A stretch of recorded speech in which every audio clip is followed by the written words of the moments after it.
Lecco e di Como, dove infatti, diceva lui, c'è la più alta percentuale di delinquenti. Ora, con questa battuta però confermava l'esistenza del fenomeno. E non solo, ma in queste province della Lombardia e anche oltre, ci sono chiese dedicate a Sant'Agata, chiese dedicate a Santa Lucia, a Santa Rosalia, è vero.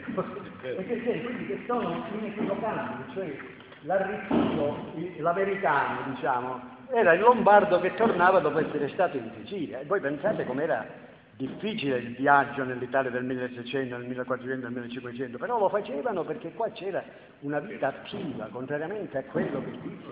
la cultura ufficiale. Diciamo, c'era sempre, io diciamo ora non ho tempo per parlare, ma volevo parlare proprio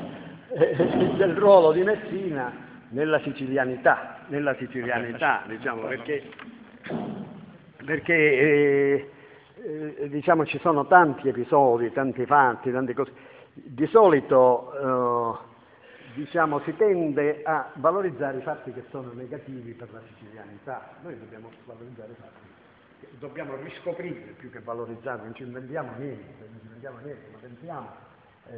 diciamo, alle grandi lotte che Messina ha fatto per l'indipendenza della Sicilia, per il Vespro, e qua c'è stato, ma anche nel 1800, insomma Messina fu la prima a scatenare la rivoluzione sia del 37, da cui poi uscì quando degenerò la rivoluzione del 37,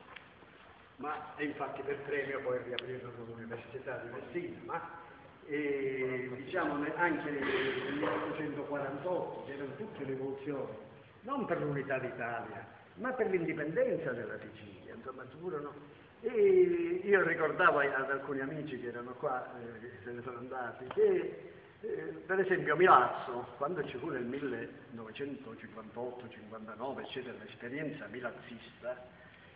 avveniva questo, era pure quello un bluff come quello del Lombardo, eccetera, però diciamo che la differenza qual era? Che allora era ancora viva la massa dei separatisti che avevano conquistato l'autonomia, quindi di fronte a questo presidente che parlava siciliano, che sapeva cogliere l'animo,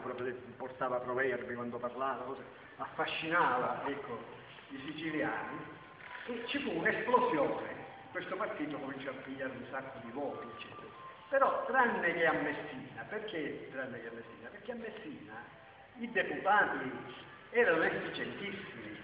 a cominciare da Pullotti, c'era il gota della democrazia cristiana, ma anche degli altri partiti governativi a Roma, per cui attraverso la clientela tenevano, quindi non emergeva che ci fosse questo sicilianismo strisciante. E nessuno, perché eroi purtroppo ne abbiamo ben pochi, ce ne servirebbero un po' di più, nessuno dei VIP dell'Unione Cristiana Sociale si voleva presentare a Messina perché diceva mi brucio. A un certo punto Milazzo si è arrabbiato e si è presentato lui come capolista a Messina ed ebbe una valanga di voti che tutti restarono a bocca aperta perché avevano perso un'occasione, ma anche perché c'era a Messina questo sentimento nazionalista forte che non è mai venuto meno, anche nelle lotte che ci sono state, che sono state brillantemente illustrate, non è che erano lotte contro Palermo, ma la cultura ufficiale salva altri aspetti del problema, perché intanto sia nelle rivoluzioni di Palermo che a Messina che in altri posti non erano mai rivoluzioni contro il re,